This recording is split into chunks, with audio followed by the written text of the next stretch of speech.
नमस्कार दोस्तों, आप सभी का स्वागत है आपके अपने YouTube चैनल न्यूज़ इंडिया 7 में। आज है तारीख 28 मई। आइए नजर डालते हैं देश दुनिया की 10 बड़ी खबरों पर। अगर आप इस चैनल पर नए हैं तो इस चैनल को जरूर सब्सक्राइब करें, साथ ही बेल आइकन को भी प्रेस करें प्रतिदिन ऐसी ही नई वीडियो पाने के लिए। आइए देखते हैं आज की पहली खबर। याद से हुई छत को देखने के लिए आज पीएम मोदी का ओडिशा और बंगाल दौरा। पीएम मोदी आज ओडिशा और बंगाल के दौरे पर जाएंगे। इस दौरान चक्रवात याद से हुए नुकसान का भी जायजा लेंगे। पीएम का पहले भुवनेश्वर जाने का कार्यक्रम है, जिसके बाद वहां समीक्षा बैठक करेंगे और फिर बंगाल में समीक्षा बैठक करेंगे।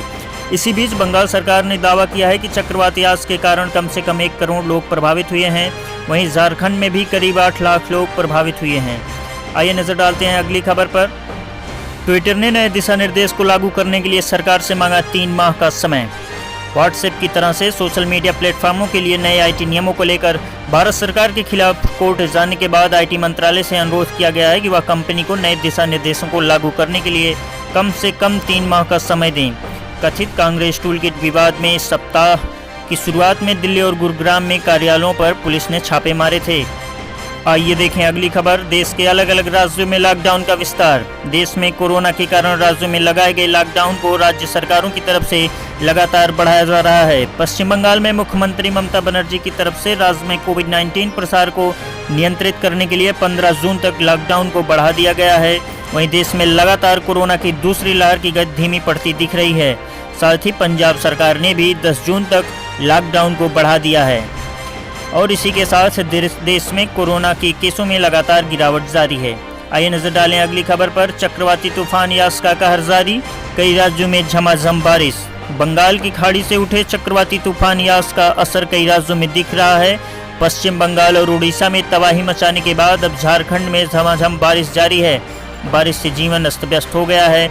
मौसम विभाग के मुताबिक 30 मई तक यूपी, बिहार, झारखंड सहित कई राज्यों में गरज चमक के साथ मध्यम से बारिश होने की भी संभावना है। आइए देखें अगली बड़ी खबर। टोल प्लाजा पर 100 मीटर लंबी लगी वाहनों की लाइन तो फ्री होगी जाने की अनुमति। भारतीय राष्ट्रीय राजमार्ग प्राधिकरण ने नेशनल हाईवेज पर मौजूद टोल प्लाजों पर वीक आवर्स पर अब प्रति वाहन के हिसाब से मैक्सिमम 10 सेकंड का सर्विस टाइम सेट करने के लिए दिशा निर्देश जारी किए हैं। यही नहीं, अब टोल प्लाजों पर 10 मीटर से ज़्यादा लंबी वाहनों को लाइन लगाने की अनुमति नहीं होगी। अगर लाइन 100 मीटर से ज़्यादा हुई तो वाहनों को फ्री जाने का पास दे दिया जाएगा। आइए नजर डालें अगली खबर पर। सीबीएसई के 12वीं बोर्ड की परीक्षा की तारीखों का जल्द हो सकता है ऐलान। केंद्रीय माध्यमिक शिक्षा बोर्ड की 12वीं की बोर्ड परीक्षा की तारीखों का जल्द ही ऐलान होने वाला है, लेकिन छात्रों के लिए राहत की खबर यह है कि उन्हें कम से कम 1.5 महीने का समय मिलेगा। सूत्रों की माने तो यह परीक्षा जुलाई के अंतिम हफ्ते से शुरू हो सकती है। साथ ही 15 अगस्त तक पूरी कराने की भी कोशिश है।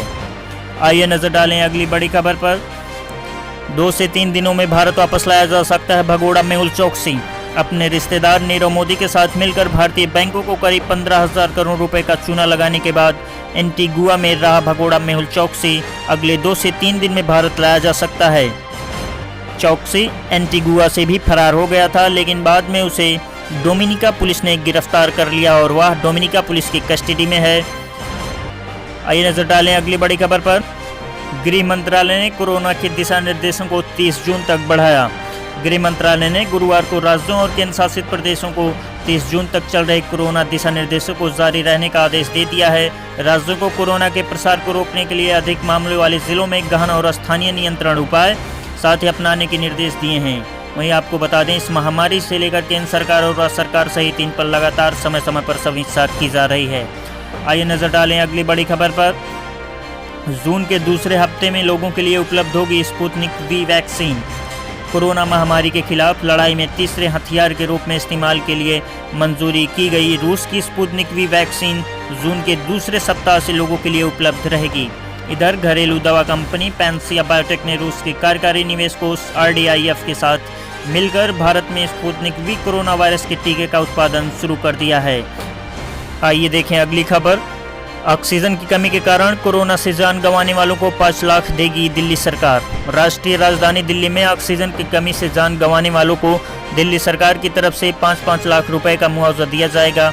यह मुआवजा उस घोषणा से अलग होगा जिसमें मुख्यमंत्री ने कोरोना से जान गंवाने वालों को 50,000 रुपए देने का ऐलान किया था।